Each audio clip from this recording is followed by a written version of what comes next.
नमस्कार दोस्तों। ये प्रश्न मैं पहले भी पूछ चुका हूं कि हम में से किसी के बच्चे अगर सुप्रीम कोर्ट और हाई कोर्ट के जज बनना चाहते हो, चीफ जस्टिस बनना चाहते हो, तो उन्हें कौन सा टेस्ट पास करना होगा। इसका जवाब किसी के पास नहीं है, क्योंकि भारतीय सिस्टम के अंदर, भारत के अंदर कोई ऐसा एग्जाम है ही नहीं जिससे हम हाई कोर्ट और सुप्रीम कोर्ट के जज बन सकें या चीफ जस्टिस बनने का सपना देख सकें। कोई सपना ऐसा हम देख भी नहीं सकते, क्योंकि सुप्रीम कोर्ट और हाई कोर्ट के जज वही बनते हैं या तो जिनके माँ बाप जज रहे हों या जिनके माँ बाप बहुत बड़े वकील रहे हों। बाकी किसी के लिए कोई जगह नहीं है भारत के अंदर जज बनने के लिए। और इसका फैसला किसने किया है? इस सिस्टम को बनाया है भारत के ही सुप्रीम कोर्ट और हाई कोर्ट्स ने। वो अपने जजेस को खुद ही चुन लेते हैं, खुद ही बना लेते हैं और खुद ही सिस्टम तय कर लेते हैं। अब सुप्रीम कोर्ट ने दोबारा से सरकार के साथ लड़ाई छेड़ दी है। अब लड़ाई क्यों छिड़ी है? सुप्रीम कोर्ट का कहना है कि 30 जजों की जो अपॉइंटमेंट और ट्रांसफर पोस्टिंग है उसे आप नहीं कर रहे हैं, जिसे हमने रिकमेंड किया है आप उन्हें क्यों नहीं चुन रहे। आपको जो पसंद आता है आप चुन लेते हैं, दूसरे को आप चुनते नहीं हैं। अब सुप्रीम कोर्ट को कोई ये बताए कि सूची भेज रहे हैं आप अपनी पसंद की, फिर कह रहे हैं कि सरकार अपनी पसंद से चुन रही है। जब सारे ही आपकी पसंद के हैं तो उसमें से सरकार को पास सिर्फ इतना अधिकार है कि वो उनकी जांच करा सके, इंटेलिजेंस एजेंसी से उनकी जांच करा सके, उनका बैकग्राउंड देख सके, क्या वो जज बनने लायक हैं या नहीं हैं। तो फिर कम से कम ये तो देखना ही पड़ेगा ना कि वो जज बनने लायक हैं या नहीं। किसी चोरू चक्के को बना दें क्या? अब पर नहीं, सुप्रीम कोर्ट कहता है कि नहीं, ज्यों की त्यों जैसी लिस्ट हमने भेजी है वैसे ही साइन करके वापस भेज दीजिए। इससे सीनियरिटी प्रभावित हो जाती है जजों की। तो भैया फिर आप इस भेज ही क्यों रहे हैं? सरकार को आप दे ही क्यों रहे हैं? ये सूची सरकार को मत दीजिए, अपने पास रखिए और इसमें खुद ही साइन करके खुद ही अपॉइंट कर लीजिए जज को। सरकार की जरूरत क्या है? फिर कहते हैं सरकार बहुत देरी लगा रही है। तो सरकार के जो वकील वहां पे पेश हुए थे, अटॉर्नी जनरल खुद पेश हुए थे, तो उन्होंने ये साफ किया कि आपकी जो बात है उसमें बातें सही नहीं है, क्योंकि सुप्रीम कोर्ट जो सूची सरकार को भेज रहा है उनकी जांच करवाने में हमें वक्त लगता है। हम बिना जांच के ऐसे किसी को भी आगे नहीं कर सकते। ये नॉर्मल बात नहीं है। किसी की ट्रांसफर पोस्टिंग और नए जजों की अपॉइंटमेंट जब होनी है तो हम इस तरीके से इसे नहीं कर सकते। सुप्रीम कोर्ट को डर लग रहा है कि सुप्रीम कोर्ट ने जो 3 जजों की सूची अभी भेजी है, जो फिलहाल चीफ जस्टिस हैं, दिल्ली हाई कोर्ट के चीफ जस्टिस हैं, राजस्थान हाई कोर्ट के चीफ जस्टिस हैं, साथ ही साथ गुवाहाटी हाई कोर्ट के चीफ जस्टिस हैं, कहीं उनके ऊपर भी सरकार जो है चौकड़ी मार के ना बैठ जाए और उनका अप्रूवल ही ना दे। देखिए, अप्रूवल तो नहीं होगा। अप्रूवल तो तभी होगा जब इंटेलिजेंस एजेंसी हरी झंडी दे देगी। तो बिना उसके जो है सरकार नियुक्ति क्यों कर दे? लेकिन सुप्रीम कोर्ट को लगता है कि जांच की क्या आवश्यकता है। सुप्रीम कोर्ट तो कई बार ऐसा करता है, जो नाम सरकार वापिस भेज देती है उन्हीं नामों को दोबारा भेज देता है और कहता है कि नहीं, दोबारा जांच करवा लीजिए।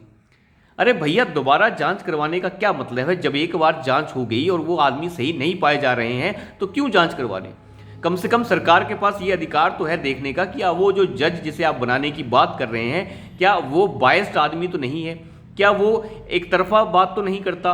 कहीं वो ऐसे मामलों में तो नहीं फंसा है जहाँ पे देश विरोधी बातों की जो है वो आलोचना ना करता हो और देश विरोधी बातों में वो शामिल रहा हो?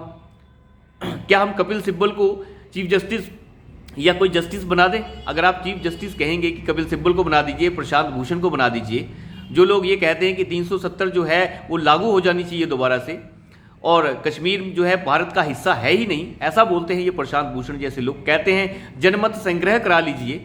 क्या ऐसे लोगों को जस्टिस बना दें जो देश के खिलाफ बोलते हों और इंटेलिजेंस एजेंसी ये पाती हो कि ये आदमी सही नहीं है जज बनने के लिए, तो क्यों उसे आगे किया जाए? तो मुझे लगता है जो कॉलेजियम सिस्टम है, सरकार जो कॉलेजियम सिस्टम सुप्रीम कोर्ट और हाई कोर्ट्स के हैं, ये अब जो हैं बैकफुट पे नजर आ रहे हैं। सरकार बिल्कुल भी फेवर में नहीं है कि इनकी हर रिकमेंडेशन को माने, और मुझे लगता है मानना भी नहीं चाहिए। अगर सुप्रीम कोर्ट को बड़ा ही लगता है कि नहीं भैया सरकार गलत कर रही है, तो अपनी एक इंटेलिजेंस एजेंसी बना लीजिए, वो खुद ही चेकिंग कर लेगी। क्या जरूरत है सरकार की? और हमारे संविधान में कहां लिखा है कि जज चुनने के लिए जो है कॉलेजियम सिस्टम होगा? किसने बनाया ये कॉलेजियम सिस्टम? सुप्रीम कोर्ट की क्या औकात है संविधान से बाहर जाकर कॉलेजियम सिस्टम बनाने की? सुप्रीम कोर्ट की जो औकात है वो उस औकात से बाहर जाकर बात करता है। हर चीज का जो पावर है वो लिमिटेड है संविधान के अंदर, सरकार की भी और सुप्रीम कोर्ट की। लेकिन सुप्रीम कोर्ट मजे लेने की मूड में है और मुझे लगता है सरकार भी मजे देने के मूड में है। कुछ दिन पहले सुप्रीम कोर्ट कह रहा था राघव चड्ढा को, आम आदमी पार्टी के, कि जाओ राष्ट्रपति से माफी मांग लो, सभापति से माफी मांग लो, वो तुम्हें माफ कर देंगे। अरे भैया, तुम कौन होते हो माफी मंगवाने वाले यार? तुम्हारा क्या लेना देना है माफ़ी मंगवाने का? तुम होते कौन हो ये कहने के लिए कि माफ़ी मांग लो जाके, वो तुम्हें माफ़ कर देंगे? ये मामला जो है राज्यसभा के अंदर का है और इसमें सुप्रीम कोर्ट का हस्तक्षेप तो बनता ही नहीं है, लेकिन फिर भी हस्तक्षेप किया जा रहा है।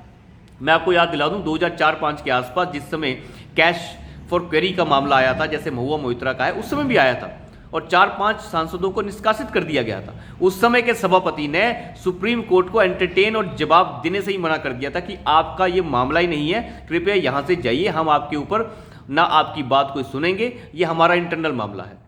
बात सुनने और जवाब देने से मना कर दिया था उस समय सभापति ने। तो अभी तो सभापति ने कुछ बोला ही नहीं है। तो मुझे लगता है सुप्रीम कोर्ट को अपनी नाक बचानी चाहिए और चुपचाप अपने रास्ते पर चलना चाहिए, फालतू के मामलों में इंटरफेयर नहीं करना चाहिए। हर चीज़ में सुप्रीम कोर्ट का हस्तक्षेप, सुप्रीम कोर्ट खुद के लिए खतरनाक है। तो ये मामला जो है अभी सुप्रीम कोर्ट उठा रहा है, ये कहना तो है उनका कि जल्दी जल्दी क्लियर कर दीजिए हमारी लिस्ट को, जल्दी जल्दी क्लियर कर दीजिए। अरे क्यों कर दीजिए क्लियर? जल्दी जल्दी क्या कर दीजिए? जल्दी क्यों कर दें? कम से कम एक इंसान की जांच तो करनी पड़ेगी, तभी तो पता चलेगा वो इंसान सही है या नहीं है। आपके हिसाब से तो कुछ नहीं होगा। तो अभी के लिए इतना ही, धन्यवाद।